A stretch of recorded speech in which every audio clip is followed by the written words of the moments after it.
A atitude do señor Domínguez responde totalmente a unha pataleta e a un berrinche dun neno pijo malcriado.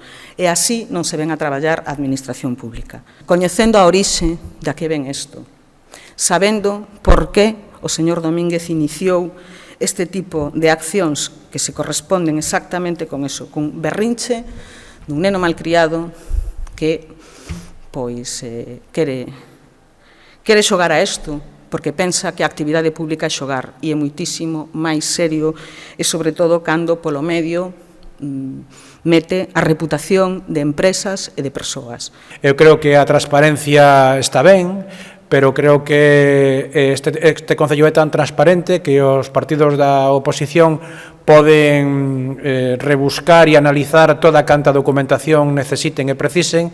Non vexo moita necesidade de comisións de investigación cando toda a documentación é pública e se pode achegar a ela, non? Pero, insisto, non coñezo os termos en que está presentada e vou a ser o suficientemente prudente para non descalificala aquí agora mesmo e esperar a lela con un pouco máis de tempo.